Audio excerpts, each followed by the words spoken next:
just imagine if you could take a trip all around the Caribbean and see all the best that it had to offer in one day. How would you do that? Well, right here at the Queen's Park Savannah, there's a flight that's about to board that just might have a solution for you. Carifesta Air. Let's check it out.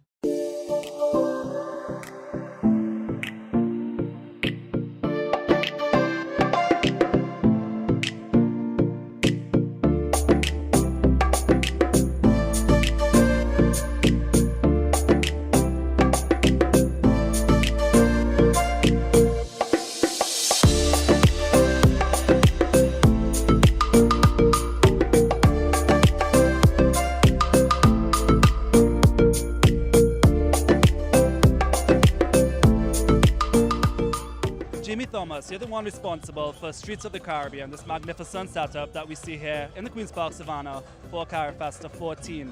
As the creative director for the festival, how did this all come together? Given that I've traveled, I've had the beautiful opportunity to travel the Caribbean and travel other parts of the world and go to theme parks. I was like, wait, how about I try to produce a theme park feel for Carifesta? The Caribbean has more than coconut trees and coconuts on the beach. It is really creative people, and within Carifesta 14 we wanted to reflect that beauty of the Caribbean, the architecture of the Caribbean. We're seeing 9 countries represented from throughout the Caribbean.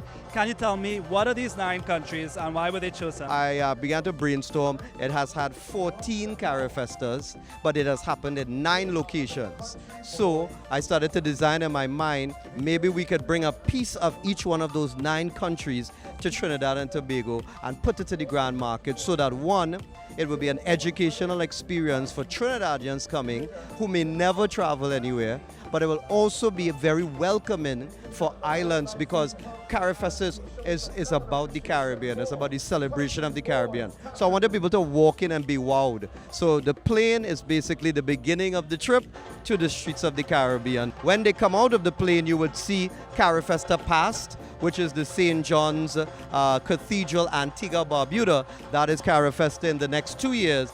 But then you would also see Carifesta Pass, which is the Chamberlain Bridge and Clock Tower of Barbados. So those are the first 2 in front.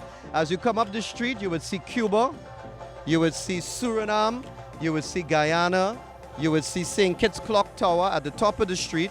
You would see the Bob Marley statue and the Haitian Negmoro statue. So each one of these facades represents one of the 9 locations that Carifesta has taken place. And you will see we labeled them so that people could, they didn't just come and say, oh, pretty, but it's really an educational experience within Grand Market. How did you select the specific landmark for each location? All right, for Trinidad and Tobago's facade, I thought about something that represents both Trinidad and Tobago.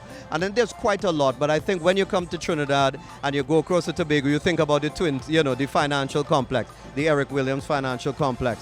The others, I would have consulted with the heads of the culture directors when they came to Trinidad. I got some feedback because I wanted them to be a part of the process. And they told me, we would love to have this, we would love to have this. So most of the facade that I selected would have been consultation with those directors of culture. And once we could afford to do it and fit it in, that's how I decided what we would put. What feeling do you want people to walk away from here with? We want this experience to be something that people remember. We really want the Caribbean to feel that we are a part of one community.